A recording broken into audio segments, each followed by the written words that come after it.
I just took an online personality test and I found out that I'm 100% an INFP. That's an introverted, intuitive feeling, perceiving, mediator personality. One of the 16 personality types identified by the Myers-Briggs test. Being an INFP means I have strong ethics. Yeah, that grandpa sucked ass. It was so sick when he died. Flying back for the funeral, Michael? I am not, Mom. A creative spark. Another boring sounding word that's had very unboring consequences.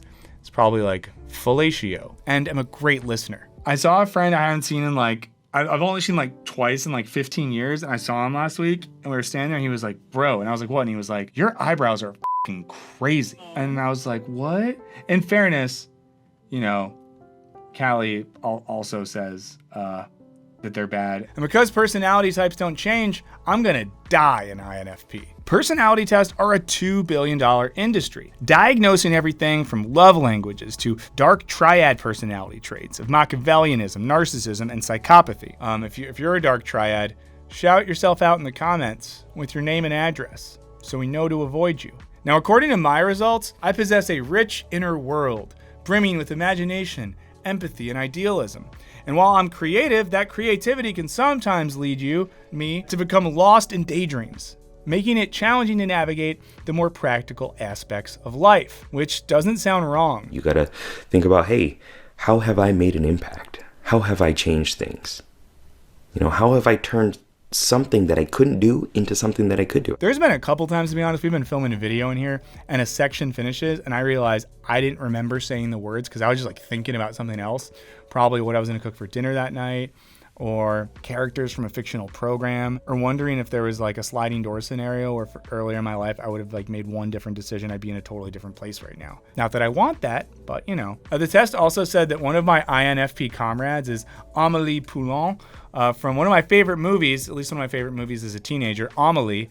She also got a bit sidetracked by her rich inner world, so I'm a quirky Parisian woman, guys. But I'm also a fairly skeptical thinker, so I know that these companies aren't just offering us these tests out of the goodness of their own hearts. And I'm fairly certain that the field of psychiatry wouldn't exist if pathologies could be determined via quirky quizzes that you can wrap up in 5 minutes. So we decided to look into the scientific validity of these tests and then ask who really benefits from their massive popularity. We found out that not only do they have their roots in eugenics and bad science, they've been largely popularized and utilized by big business for the sake of giving us stable professional identities. What makes a top career for an INFP? Your unique personality type is suited to particular kinds of roles in the workplace. And they're doing all this while fundamentally disregarding what we do know about the human psyche. Guys, it's all a lot dumber and more dangerous than we realized. But before we get into it, hey, there's no ad on this video. I thought you would like that. But while I have your attention, just a reminder, please subscribe if you have not. It really helps us out. And then check out our Patreon page. When you sign up, you get our videos early with no ads. You get access to our Discord server. You get extra audio and video content. And of course, it's a great way to directly support the channel. So there's a link down there. Please do check it out. And if you feel like spending more time with us, we do stream every Monday and Wednesday right here at 10 a.m. Pacific time. So we would love to see you there. And that's really all I have for you, so let's get back to the video. The origins of the Myers-Briggs test, as recounted by author and academic Merve Emre, starts around the year 1900, when mother and housewife Catherine Briggs turns her living room into a cosmic laboratory of baby training. It's kind of a cosmic gumbo. With the hopes of optimizing her daughter Isabel, which I get, you come home from the hospital with your new baby and your first thought is, how can I optimize her to better serve the interest of the neoliberal regime? No, I just wanted to, see if she pooped. Did you guys know that when you first have a baby, the poop it doesn't look like poop, it's like black tar. And they tell you at the hospital a bunch of times, don't freak out. But the first time you see it, you still freak out because you're like, this shouldn't be coming out of you. You're a human. At the time, child rearing was being reframed as a scientific endeavor. And Catherine took this literally, recording observations about neighborhood children's personality traits in her diary of an obedience curiosity mother. She then discovered Carl Jung's 8 personality types, which he said were imprecise generalities based on observation rather than scientific research. But old Catherine became obsessed, turning Jung into her personal god, even writing erotic fan fiction about him. Now, armed with a stack of index cards, she spent years developing a pseudoscientific taxonomy for placing personalities into Jung's 3 categories: introversion and extroversion, intuition and sensing, feeling and thinking, and then she added a 4th category, judging and perceiving. Now, she viewed this project as a spiritual calling to help people better understand themselves and thus improve their character. She believed personality was predestined from birth and could not be changed, an idea the Myers-Briggs Foundation continues to teach in its training course today. But there's a creepy underbelly to the self-improvement business. Catherine was a fan of a book called The Eugenic Marriage, Personal Guide to the New Science of Better Living and Better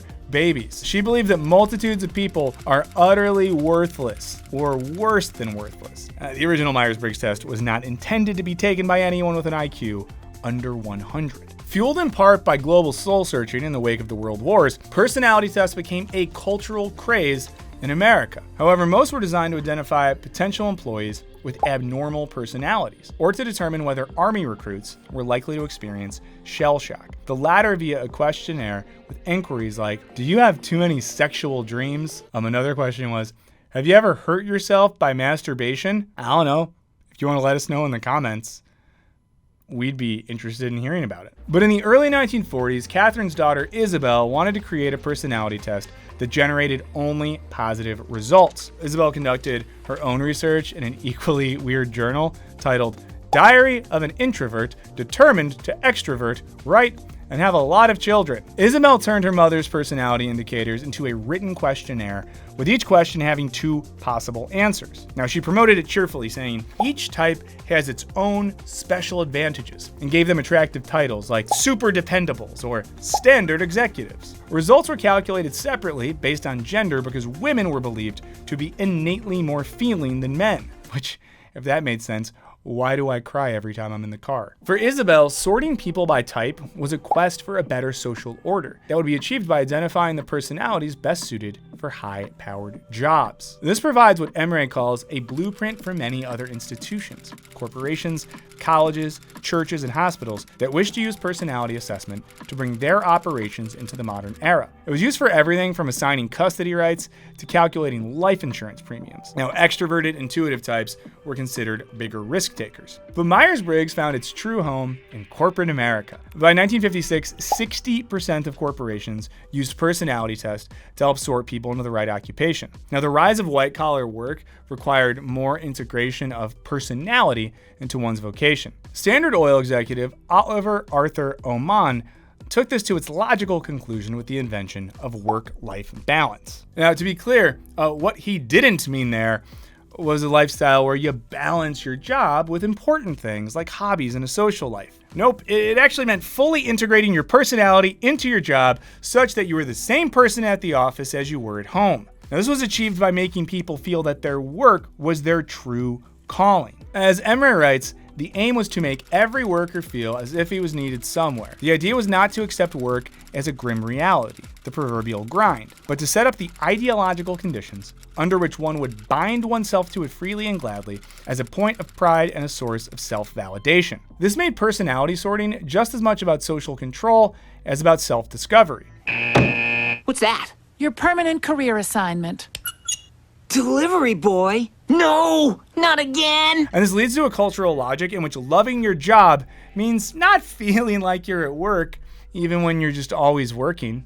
Now, this, of course, only applied to white-collar workers, echoing the test's legacy of soft eugenics. Isabel openly claimed that personality types were more distinct amongst the intelligent. As a result, Emre concludes that the history of the test was geared towards naturalizing the power of affluent white men. I mean, you could say like the history of most things were geared towards that power right there. Myers-Briggs exploded further in the 80s as post-Fortis service work put more emphasis on soft skills like leadership and communication. Now today, personality testing, especially Myers-Briggs, is used to assess over 100 million people annually, from the classroom to the boardroom to the therapy couch. Nearly 1 out of 3 human resource managers use them to fill executive roles, though Catherine could never prove which of her 16 types were best suited to become CEOs. It's probably because she didn't have a 17th type called the worst guy ever. Now, the fantasy of being matched to the perfect job for your personality is, of course, compelling. And my own results for the test I took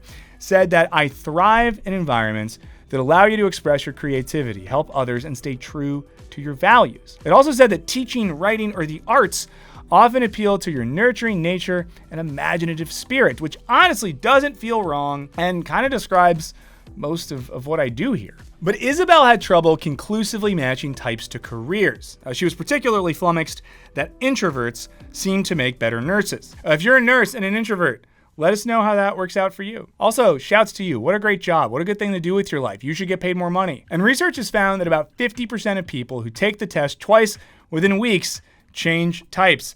So I actually retook the test right before we filmed this video, and it changed my type. I'm now an ENFPT. It's a personality type called the campaigner, and one of my celebrity comrades is Carrie Bradshaw from Sex in the City. I need a sign. I mean, you told me to have faith, but see, I'm kind of losing mine, so I need a sign. And then Will Smith and Kelly Clarkson. So if you've ever thought of me as an amalgamation of Carrie Bradshaw, Will Smith, and Kelly Clarkson, congrats. And yet many of us still cling to identities like the inventor or the champion, even though they were invented by a woman who wrote a song called Hail Dr. Young. So if even the Myers-Briggs lacks scientific backing, then why does it loom so large in our culture? Hey, Dan here, and in this video I'm going to share 3 tips that will really help if you are dating an ENFP. Back in the 1950s, German critical theorist Theodor Adorno critiqued the post-war personality quiz craze, which he viewed as the logic of modernization applied to humanity itself. For him, it resulted in the liquidation of the individual into flattened types. For what it's worth, Adorno actually wrote his own personality quiz, which helped you determine if you were an authoritarian. Now, he thought that categorizing people, basically stamping out their individuality to make them easier to manage, was the sign of a fascist impulse. Architect. Mm-hmm. A fruit salesman. Mm-hmm.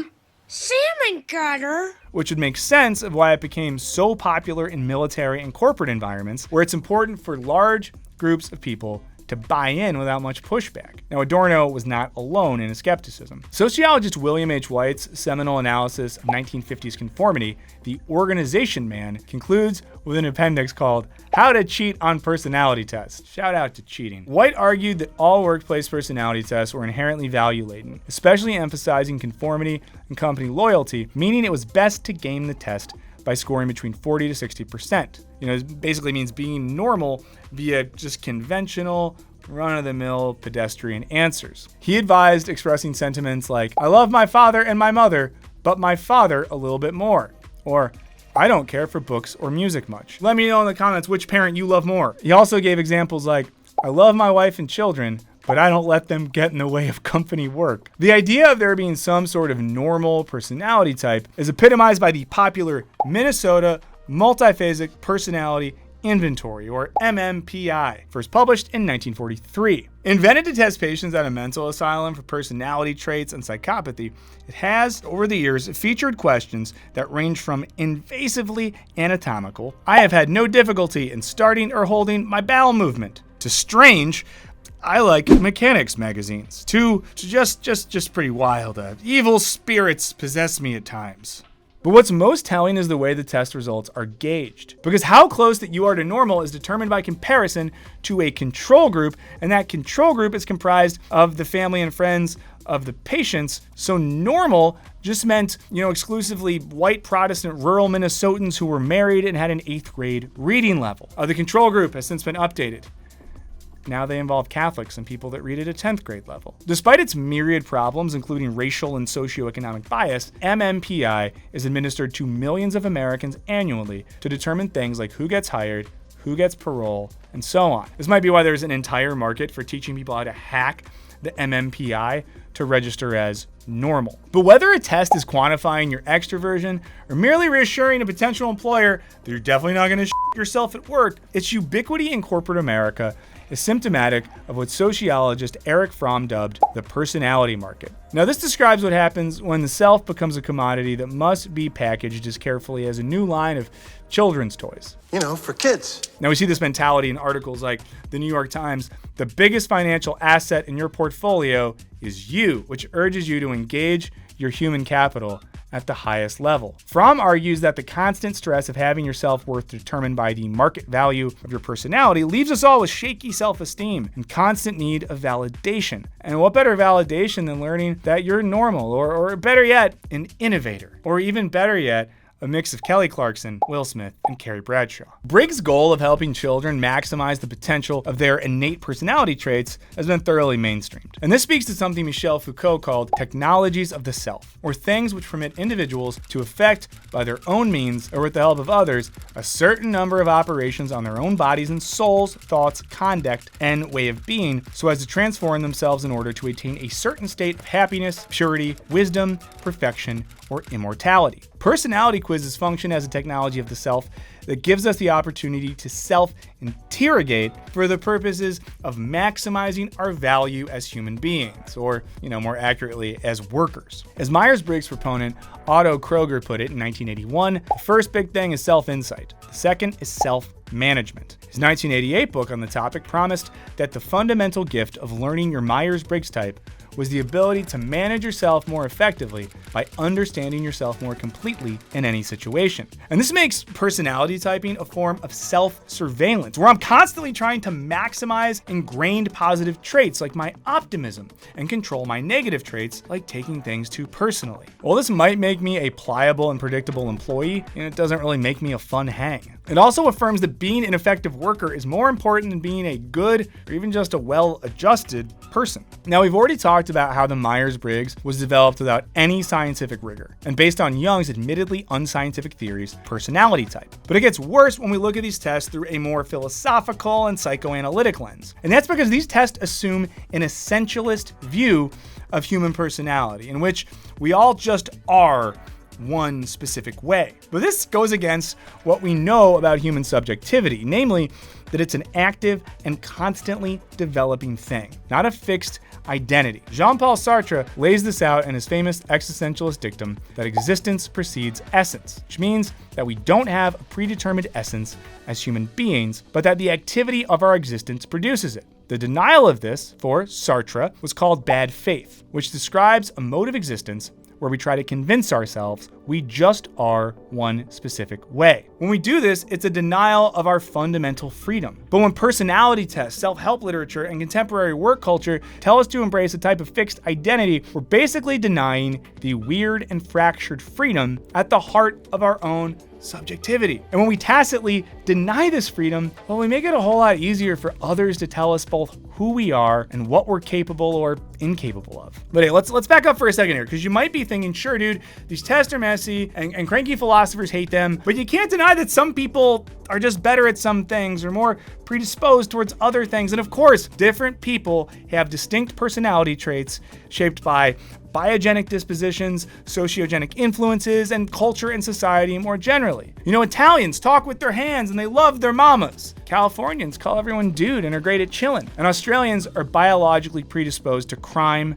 and debauchery. But when we understand ourselves via innate personality traits, it's not just scientifically dubious, it's potentially harmful. When you're assigned a personality type, it implies that you are a static conglomeration of traits that aren't subject to change. And we don't need to read French theory to know that this is BS, as one of the longest studies of personality, conducted on 1,000 people over the course of 60 years, found that personality traits were not stable over time. As scholar Brian R. Little notes in his book, Who Are You Really?, there are two ways to think of your personality: your personal attributes you have and the personal projects you do, like master the art of public speaking or run a 5K. Also, shame on you, Mr. and Mrs. Little, for not giving Brian a middle name that started with B, so his name is Brian B. Little. I think it's funny when a first, middle, and last name are a sort of sentence. Especially if such projects are outside of your immediate comfort zone, they might require you to adopt or lean into certain traits, like channeling your extroversion or becoming a reliable running partner. As Little explains, we sometimes want things that require us to stretch ourselves to achieve them. This requires adopting free traits or behaviors that rather than coming innately, we consciously enact in pursuit of our goals. Practicing such traits over time can cause them to creep into our personalities in more pervasive and permanent ways. Or as Little puts it, what you do can remake who you are. Now this might sound a little bit like fake it till you make it, but expanding and developing your identity doesn't make you inauthentic.